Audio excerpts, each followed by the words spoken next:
TTD laddu కేసుని supreme court dismiss చేసింది. ఈ సందర్భంగా చీఫ్ జస్టిస్ కీలక వ్యాఖ్యలు చేశారు. పిటిషనర్ ని జంతువుల కొవ్వు కలిసింది అని చెప్పడానికి మీరు నిపుణులా అని ప్రశ్నించారు. ఇప్పటికే టీటీడీ లడ్డు వ్యవహారంపై సీబీఐ విచారణ జరుగుతోందని స్పష్టం చేశారు. పిటిషనర్ వద్ద ఏమైనా ఆధారాలుంటే సీబీఐకి అందించాలని సూచించారు.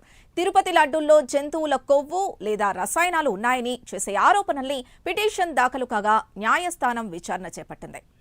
ఇదే అంశానికి సంబంధించి పూర్తి డీటెయిల్స్ మా కరెస్పాండెంట్ సునీల్ అందిస్తారు. సునీల్. రైట్ సింధు, మొత్తం మీద ఏదైతే సుప్రీంకోర్టులో ఏదైతే ఈరోజు జరిగిన సంఘటనకు సంబంధించి చూసుకున్నట్లయితే ఏదైతే మానూరు శ్రీనివాస్ ఏదైతే వేసినటువంటి పిటిషన్ని ఈరోజు సుప్రీంకోర్టు కొట్టివేసిన పరిస్థితి అయితే ఉంది. ప్రధానంగా చూసుకున్నట్లయితే తిరుమల శ్రీవారి లడ్డూలో కల్తీ నెయ్యి వ్యవహారానికి సంబంధించి ఇప్పటికే గత కొన్ని నెలలుగా ఏదైతే సిబిఐ దీనిపై దృష్టి సారించి మరోవైపు దీనిపై విచారణ జరుపుతున్న పరిస్థితి అయితే ఉంది. కొంతమందిని అరెస్ట్ చేసిన పరిస్థితి అయితే ఉంది. దానికి సంబంధించి పూర్తి స్థాయిలో సిబిఐ పూర్తిగా విచారణ జరుపుతున్న నేపథ్యంలో మానూరు శ్రీనివాస్ ఒక పిటిషన్ అయితే వేశారు. ముఖ్యంగా ప్రధానంగా ఈ జంతు కొవ్వు కలిసిందని చెప్పేసి ఇట్లా మాట్లాడుతున్నారు, కొంతమంది నాయకులు మాట్లాడుతున్నారు. దీన్ని ఖచ్చితంగా వాళ్ళు మాట్లాడడం వాళ్ళు నిలిపివేయాలి. ప్రధానంగా ఏదైతే జంతు కొవ్వు నిజంగా కలిసిందని చెప్పేసి వాళ్ళు ఎలా తెలుపుతారని చెప్పేసి ఆయన ఆ పిటిషన్లో తెలిపినట్టు తెలుస్తుంది. ప్రధానంగా ఈ రసాయనాలు కలిపారని చెప్పేసి జంతు కొవ్వు కలిపిందని చెప్పేసి లడ్డు విషయంకి సంబంధించి పూర్తిగా ఈ వ్యవహారాన్ని నాయకులు మాట్లాడేది ఆపాలని చెప్పేసి ఈ పిటిషనర్ అయితే దాఖలు చేసిన నేపథ్యంలో సుప్రీంకోర్టు ఒకటే చెప్పింది. ముఖ్యంగా దీంట్లో జంతు కొవ్వు కలిసిందని చెప్పడానికి మీరు ఏమైనా నిపుణుల ప్రధానంగా చూసుకున్నట్లయితే దీనికి సంబంధించి సిబిఐ ఇప్పటికే దానికి సంబంధించి పూర్తిగా విచారణ జరుపుతోంది. ఇప్పుడు మీరు దీని గురించి ఏదైనా మాట్లాడాలనుకుంటే మీరు సిబిఐకి వెళ్ళి మాట్లాడాలి, కానీ సుప్రీంకోర్టులో ఎటువంటి వాదనలు చేసే అవకాశం లేదు. ముఖ్యంగా దీన్ని ప్రశ్నించేందుకు మీకు అవకాశం లేదని చెప్పేసి మానూరు శ్రీనివాస్ వేసినటువంటి పిటిషన్ అయితే సుప్రీంకోర్టు చీఫ్ జస్టిస్ ధర్మాసనం అయినటువంటి సూర్యకాంత్ ఏదైతే ఈ కేసును అయితే కొట్టివేసిన పరిస్థితి అయితే ఉంది. ముఖ్యంగా మీ వద్ద ఏదైతే ఆధారాలు అయితే ఉన్నట్లయితే దానికి సంబంధించి ఆధారాలు తీసుకెళ్లి సిబిఐకి అప్పచెప్పాలి.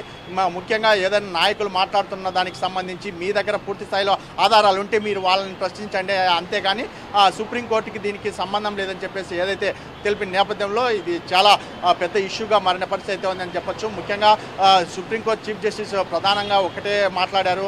ప్రధానంగా ఏదైతే లడ్డు వ్యవహారానికి సంబంధించి సుప్రీంకోర్టుకి ఏమాత్రం కలుగజేసుకోదు. ముఖ్యంగా దీనికి సంబంధించి గతం నుంచే సిట్టు దర్యాప్తు చేసినటువంటి నేపథ్యంలో దీనికి సంబంధించి సిబిఐ అధికారులు భారీ స్థాయిలో ఏదైతే దీనికి సంబంధించి విచారణ జరుపుతున్నారు. ముఖ్యంగా చాలా వరకు అరెస్టులు జరిగిన పరిస్థితి అయితే ఉంది. చాలా వరకు దానికి సంబంధించినటువంటి ఆధారాలు కూడా సేకరించిన నేపథ్యంలో దీనికి సంబంధించి ఇప్పుడు ఈ నాయకులు ఇలా సుప్రీంకోర్టులో వేసిన నేపథ్యంలో దానికి సంబంధించి సుప్రీంకోర్టు కీలక వ్యాఖ్యలు చేసిన నేపథ్యంలో ఇప్పటికే ప్రాధాన్యత సంతరించుకుందని చెప్పొచ్చు. ముఖ్యంగా ఏదేమైనప్పటికీ దీనికి సంబంధించి సిబిఐ కూడా దీనికి మాట్లాడిన పరిస్థితి కనపడుతుంది. ఎందుకంటే సిటీ ఏం చెప్పబోతుంది. ముఖ్యంగా మానవ శ్రీనివాస్ ఒకటే అడుగుతున్నాడు, ఏదైతే నాయకులు అంటే ఈ రాష్ట్రంలో ఉన్నటువంటి టీడీపీకి సంబంధించినటువంటి నాయకులు మాట్లాడుతున్న తీరు వేరే విధంగా ఉంది. ముఖ్యంగా జంతు కొవ్వు కలిసిందని చెప్పేసి భక్తుల మనోభావాలు దెబ్బతినే విధంగా వీళ్ళు మాట్లాడుతున్నారు. అటువంటిది ఏమీ జరగలేదు అని చెప్పేసి ఆయన ఈ పిటిషన్లో ఏదైతే వేసినట్టయితే తెలుస్తుంది. దానికి సంబంధించి కూడా మొదటి నుంచి ఇటు కూటమి ప్రభుత్వ నాయకులు ఒకటే అంటున్నారు,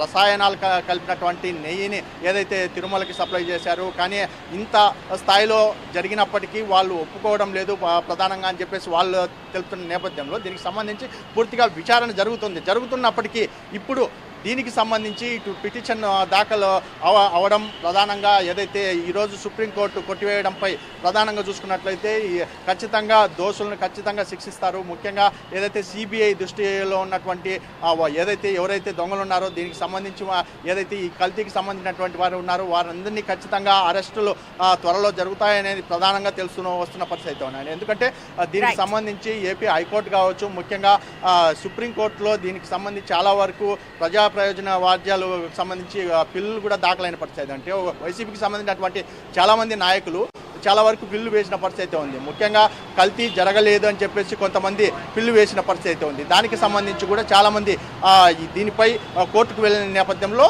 ఈరోజు సుప్రీంకోర్టు ఇచ్చినటువంటి తీర్పు అందరికీ తెలిసి వచ్చేలా అవకాశం కనిపిస్తున్నట్లు తెలుస్తుంది. Sindhu. Right, thank you Sunil.